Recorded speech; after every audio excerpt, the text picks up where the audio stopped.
Vénérand est une petite commune de Charente-Maritime située à 8 km au nord-est de Saintes. Le village est entouré de champs et de bois et le centre-bourg longe un petit vallon. La commune est d'abord connue pour ses fontaines situées dans le cœur de bourg. L'une est romaine, l'autre contemporaine. Elles ont en commun leurs pierres taillées, leur intemporalité, leur fraîcheur et leur écrin de verdure. Mais la compréhension et l'aménagement de ces sites est avant tout une histoire de volonté et d'engagement. Ce sont des bénévoles qui ont fouillé et d'autres qui ont remis les lieux en état. Ce sont eux qui ont permis que le site soit aujourd'hui un lieu d'histoire conservé dans son état naturel. Que sait-on exactement de la fontaine romaine? Le moulin est-il antique? Pourquoi de la voir si proche? Pourquoi l'eau ne coule-t-elle plus dans la fontaine de la Roche? Et où en est le projet de valorisation de l'aqueduc?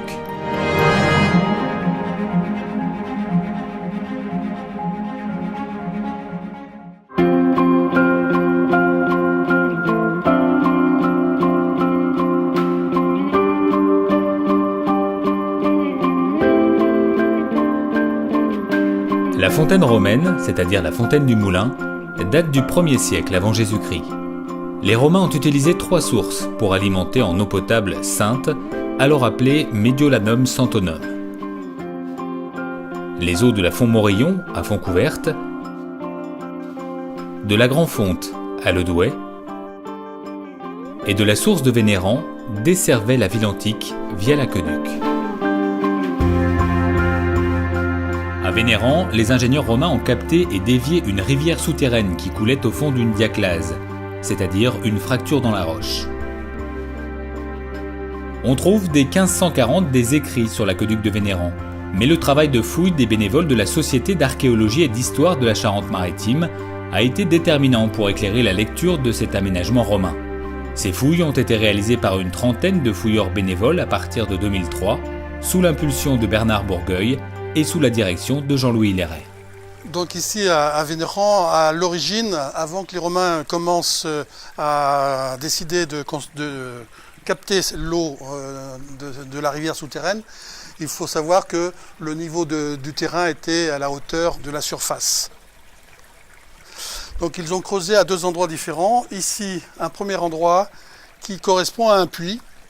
Et donc on voit encore les traces sur cette paroi, là, ici, par un débordement en haut et par un léger retour ici. Donc on avait un puits qui remontait à la surface. Dans les parois de ce puits, la paroi latérale, on a encore 2 encoches qui nous indiquent qu'il y avait 2 poutres. Et comme on peut faire une comparaison sans doute avec la source de la Grand-Fond, eh bien on peut penser qu'à cet endroit-là, il y avait une noria, avec donc une chaîne à godet qui remontait l'eau à la surface pour le commun des mortels, hein, pour tous les pèlerins qui pouvaient venir ici, puisque cette source était une source sanctuaire.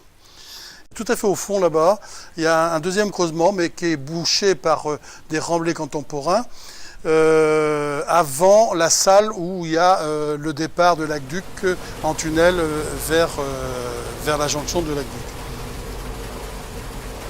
Ici, on a une réserve d'eau qui a été creusée par les Romains, donc une réserve importante. Et en fait, les Romains ont réutilisé une rivière souterraine. Vous l'avez de chaque côté. Eh bien, on a partie gauche les bords de la paroi rocheuse calcaire et partie droite aussi. Et donc on le voit ne serait-ce que par les dalles sur le lavoir ici, qui bordent, hein, qui viennent s'appuyer sur la bordure des 2 parois latérales de la rivière souterraine.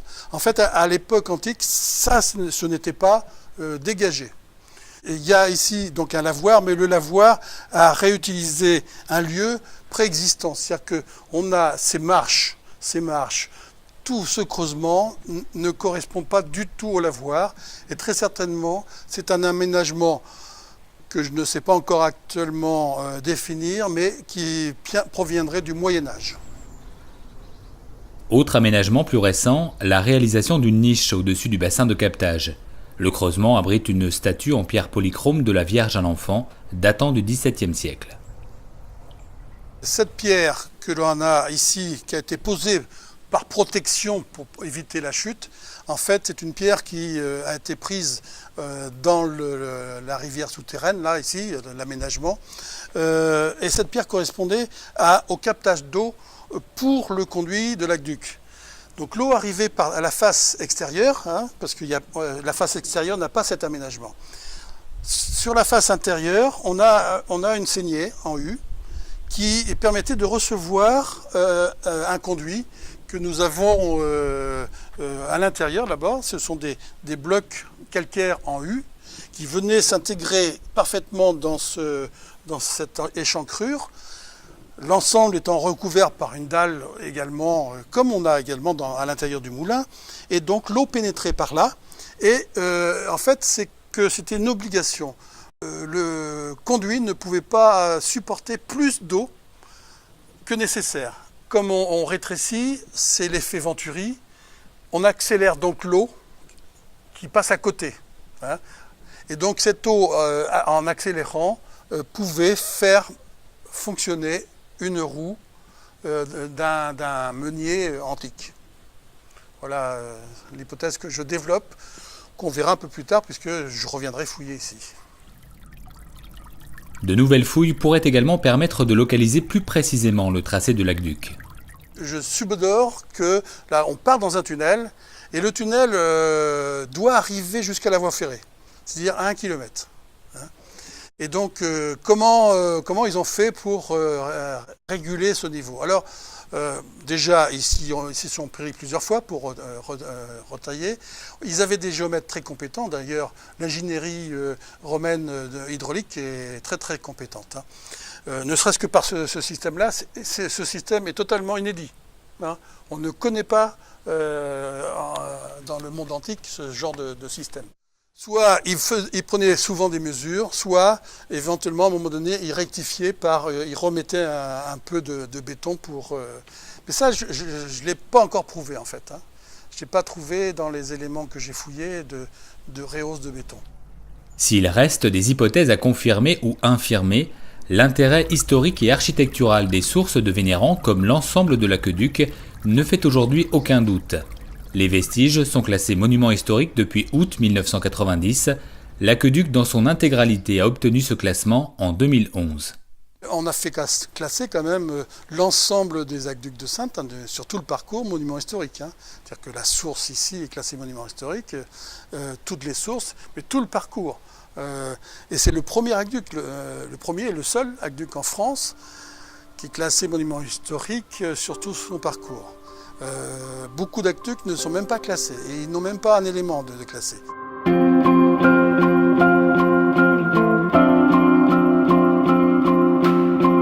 Un moulin et un lavoir sont construits sur le site romain au XVIIIe siècle. Fin XIXe, une longue procédure oppose le meunier, propriétaire du moulin, à la commune de Vénérand concernant la propriété du lavoir.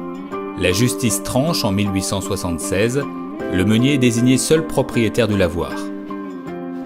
La commune décide en 1879 de construire dans une ancienne carrière, au lieu-dit le Champ de la Roche, un nouveau lavoir pour permettre aux habitants de laver leur linge et d'utiliser l'eau potable. Après d'importants travaux sur le site, les lavandières peuvent profiter des pierres à laver de la fontaine de la Roche.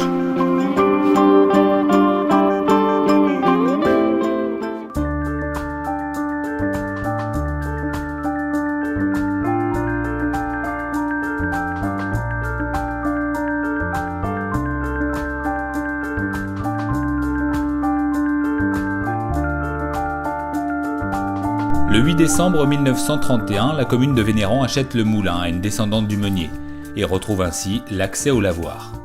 Mais le bâtiment n'est plus utilisé et va progressivement se délabrer.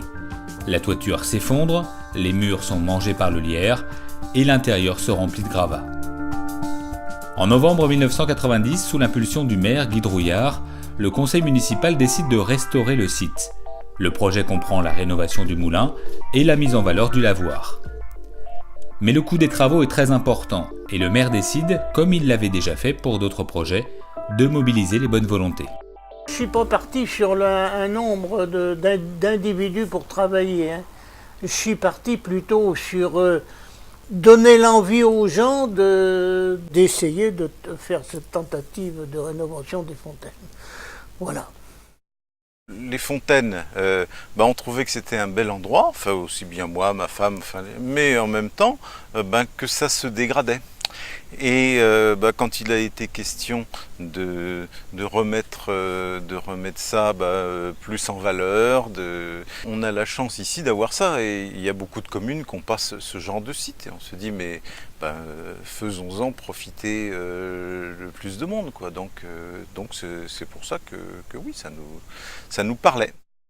Les fontaines étaient dans un état lamentable, et puis que tout le monde avait envie de les voir revivre, savoir ce que ça allait donner par la suite. Peut-être que c'était ça, je ne sais pas. Ou alors l'élan de cordialité qu'il y avait dans le village, peut-être qui a fait que tout le monde a suivi. Possible. Bon, après, il y a eu d'autres réunions qui se sont faites, là pour organiser. Parce que bon, après, c'était un chantier, je dirais, quand même relativement important. Il y a eu des commissions qui ont été formées, il y en avait eu 4, je crois. Et c'est là que commençait un petit peu le travail de chef d'entreprise. Au départ, c'était quand même un chantier quand même énorme, parce qu'il n'y avait plus de moulin, il n'y avait plus que le premier mur là, qui était là. Tout le reste était tombé dans le trou, c'était tout sortir de ce qu'il y avait dedans. Et après, c'était la découverte de ce qu'il y allait y avoir dessous. On ne savait pas, on savait qu'il y avait un aqueduc qui était par là, mais on ne le voyait pas, on ne savait pas où il était encore. Donc c'était la curiosité de savoir ce qu'il y avait dessous, quoi.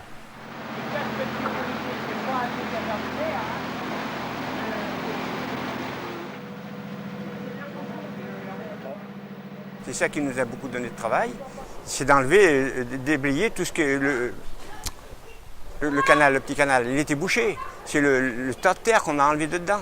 Ça servait de bourrier, là. Il y a beaucoup de gens qui venaient mettre les saloperies dedans. Ah, c'était des ruines, hein.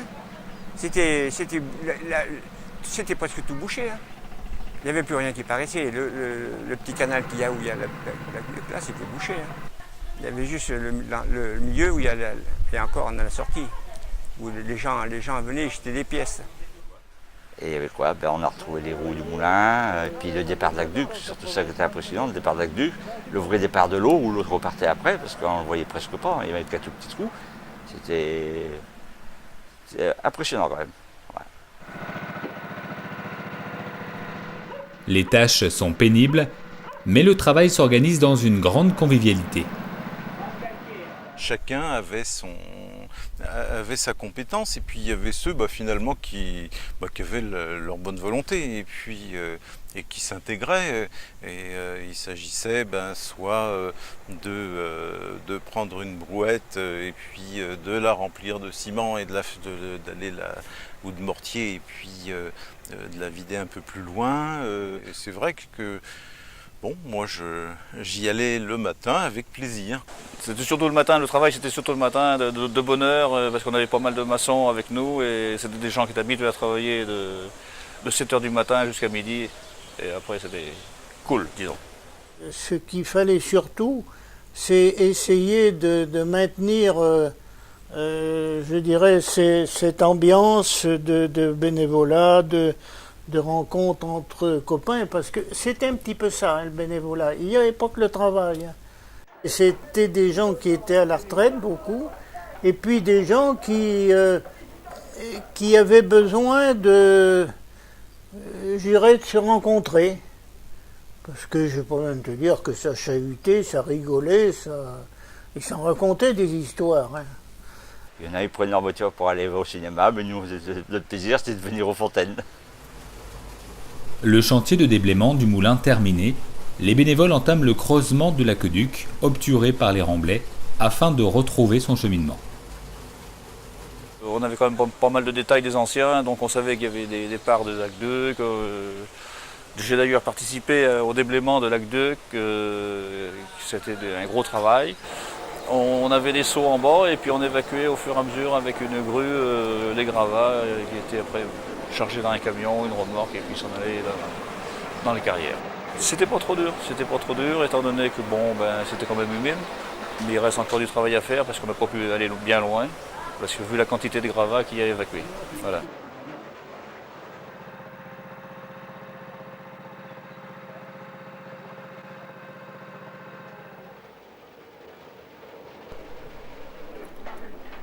Un plancher est ensuite aménagé à l'intérieur du moulin pour mettre en place la charpente qui recevra la nouvelle toiture. Je me souviens de quand ça a été fait. J'étais assez impressionné parce que c'est donc Pierre Noureau qui s'en était chargé avec Philippe Robréau, Guy Drouillard et d'autres que j'oublie certainement. Monsieur Noureau était tout à fait en haut de la toiture. Et pratiquement ça s'est fait à la main. Il n'y a pas eu beaucoup d'engins. Enfin bon, ça s'est fait, la couverture a été posée. C'est à ce moment-là que Guy m'a demandé d'intervenir en tant que professionnel. Ça s'est fait en hiver. Il a fallu faire des assises pour poser les pannes, les poutres même. C'était des poutres, ça doit être des poutres qui font 30 cm sur 30 cm. C'est là qu'on a tapé pas mal dans le béton romain. Là, j'ai vu ce que c'était du béton romain. Béton rose, qui était aussi dur que du béton qu'on fait maintenant. Et pourtant, il était surtout à base de chaux. Mais bon, c'est le fait, je pense, de mettre des particules de briques ou de tuiles dedans qui faisait que ça durcissait. Ce que je me souviens aussi, c'est le bruit continuel. Alors, au mois de décembre, c'était vers le mois de novembre, mois de décembre, la source était pratiquement à son maximum. Et là, on pouvait comprendre, et on pouvait admettre que ça pouvait faire tourner une roue à aube et la faire tourner rapidement. Et un bruit. Alors, on a travaillé à peu près une quinzaine de jours là-dedans. Et je me souviens surtout de ça, du bruit. Il faudra un peu plus d'1 an pour achever les travaux du moulin et la mise en valeur de sa fontaine. Pour les bénévoles, des dizaines de week-ends de travail et de partage. Aujourd'hui encore, tous se souviennent de la récompense principale et des anecdotes qui ont aussi fait l'histoire de ce chantier atypique. La récompense principale, c'était bien sûr les apéritifs. Alors, les apéritifs, c'était très convivial, ça durait 1 heure. Le responsable des impôts pour la commune disait « Mais comment vous financez ça ?» Alors, il portait des factures d'apéritifs, de pastis. Et alors l'autre, il disait « Mais c'est pas possible, mais qu'est-ce que vous en faites de toutes ces bouteilles ?» Eh bien, il disait « On les boit. » Alors il y avait des gens qui viennent de la main. Il y avait un retraité de l'armée. Alors il causait beaucoup. Alors je ne pouvais même pas lui demander un parpaing, il causait tout le temps. J'y faisais signe. On était jeunes, on avait l'enthousiasme avec nous, on voulait remettre notre patrimoine en valeur. Je ne clique pas sur les toits, mais je suis fier d'avoir fait ce que ici. Ça, j'en suis très fier. Ouais. Je dirais, autant où j'ai été obligé d'aller tirer les sonnettes quelquefois pour la salle municipale, parce qu'il n'y avait pas suffisamment de monde pour des travaux importants, il fallait du monde. Autant où là, aux fontaines, j'ai pas eu besoin de le faire, ça.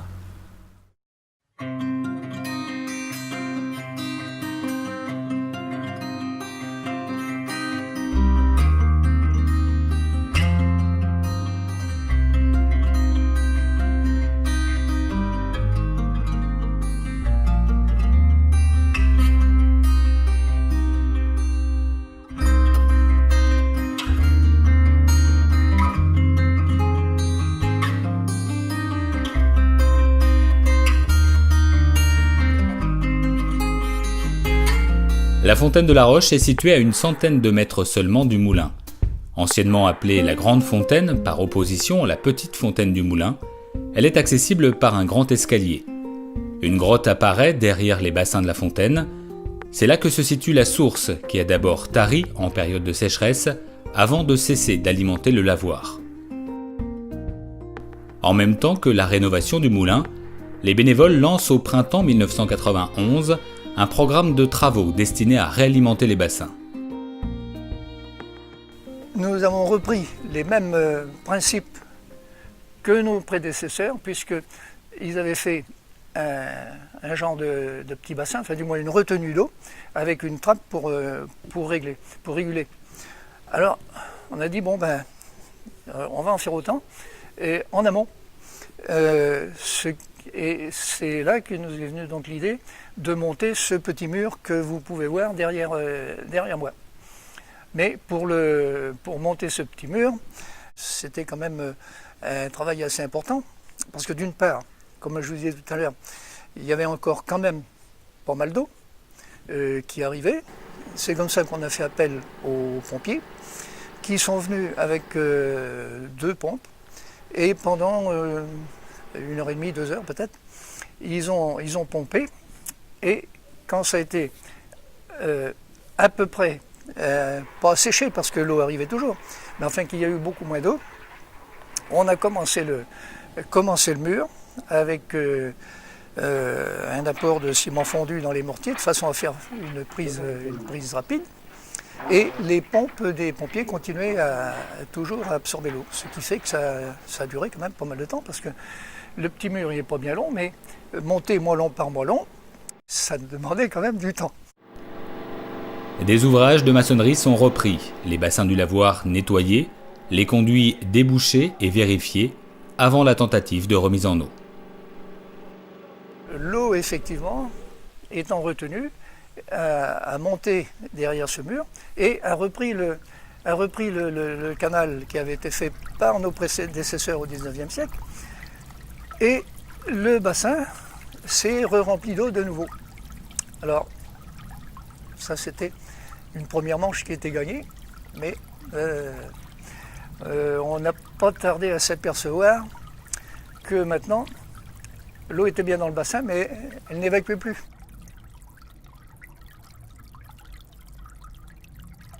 Un effondrement dans le conduit de sortie empêche désormais l'évacuation de l'eau.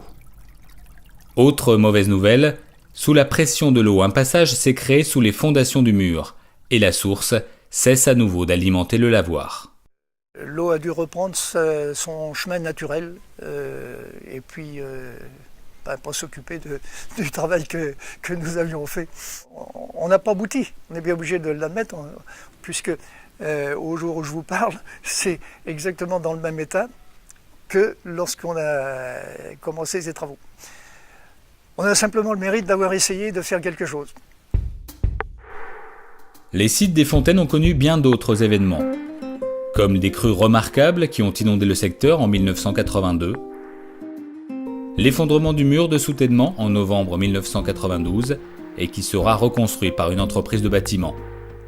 Enfin, plusieurs tentatives de vol de la Vierge à l'Enfant ont échoué. La statue a même été retrouvée dans le bassin situé en dessous du creusement qui l'accueille.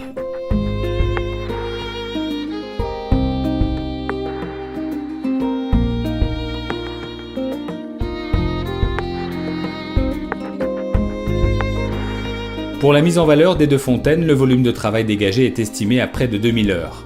Les travaux ont duré plus d'1 an et mobilisé 40 bénévoles assidus. D'autres chantiers de bénévoles ont eu lieu sur Vénérand, mais ceux des fontaines ont le plus marqué l'histoire du village. Je pense qu'on a été je dirais pas une des seules communes, il y en a eu d'autres. Mais Vénérand a été une des communes où il s'est fait le plus de travaux de bénévolat à l'époque. Les participants étaient fiers de montrer ce qui avait été fait. Parce que c'était eux qui avaient fait ça, qui avaient participé. C'était un enthousiasme, on avait la jeunesse avec nous, une formidable ambiance, c'est surtout l'ambiance et un très très bon chef d'équipe. Ça c'est très important. L'ambiance était géniale. Des gens formidables, malheureusement aujourd'hui la plupart sont disparus, mais des gens formidables. C'était toute une suite, parce qu'il y a pas mal de choses qui se faisaient constamment, qui se faisaient beaucoup avec le bénévolat. Dans les années 90, il y a beaucoup de choses qui se faisaient avec le bénévolat. Donc c'était un enchaînement presque automatique, quoi. Aujourd'hui, on en parle beaucoup dans les associations, mais dans les collectivités, nettement moins, quoi. C'est plus difficile à réaliser. Mais je vois pas pourquoi ça se fait pas.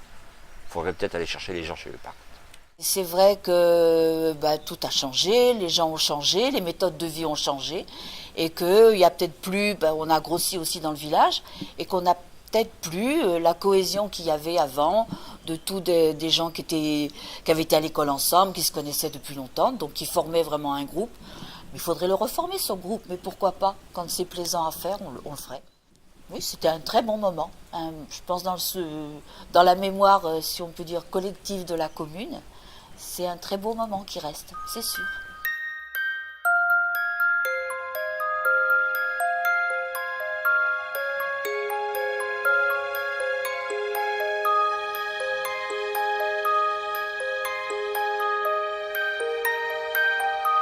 Randonneurs, écoliers, promeneurs du dimanche ou simples curieux, ils sont très nombreux chaque année à découvrir ou redécouvrir les charmes de ce site.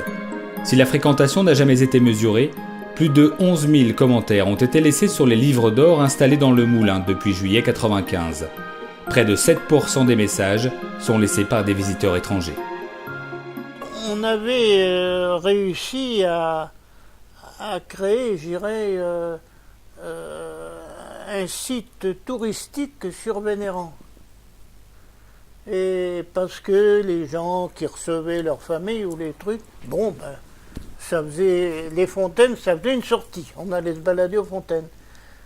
À tel point que sans publicité, après, ça a fait le tour, ça a débordé. Les gens de l'extérieur qui venaient disaient ça à leurs amis, etc. Et les visites étaient gratuites, évidemment. Alors, il est naturel, notre site. Donc il faut le garder dans l'état, en l'entretenant. Oui, mais après, bien sûr qu'il faut continuer. Et, au contraire, il faut qu'on accentue même les visites. Le devenir de la fontaine du Moulin est désormais lié aux autres sites romains à proximité. Si l'on entend parler de projets communautaires autour de l'aqueduc depuis 2009, un cap a été franchi en juin 2016. La communauté d'agglomération de Saintes a voté une enveloppe d'1,5 million d'euros pour financer l'aménagement et la mise en valeur des 4 sites situés sur le passage de l'aqueduc, notamment celui du Moulin de Vénérand. Alors le projet, c'est déjà l'acquisition par la commune qui avait déjà été un petit peu lancée par M. Drouillard, d'acheter donc la maison qui est à côté de ce qu'on appelle le moulin. Donc ça a été acheté par la commune. Et maintenant, la CDA de la communauté d'agglomération de Saintes porte le projet. On a remis en route un comité de pilotage, toutes les instances dont on a besoin pour faire quelque chose de ce bâtiment, tout le monde s'est remis d'accord, tout le monde s'est remis autour d'une table. Et maintenant, c'est une question de temps, d'argent, il ne faut pas l'oublier. Mais voilà, on espère faire quelque chose de beau, parce que le projet est beau. Donc on espère qu'il arrivera à être fini. Une visite de l'aqueduc, il faut 2 jours. Pour tous les lieux qu'on a, il faut 2 jours. Une journée, on ne peut pas le faire. Donc 2 jours. Vous vous rendez compte, tout le public international qui serait intéressé par beaucoup d'inédits.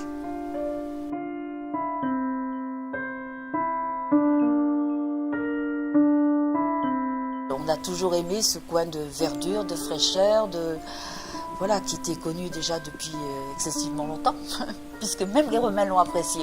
Donc ça devait quand même être bien. Mais non, c'est un très très beau site qu'on aime.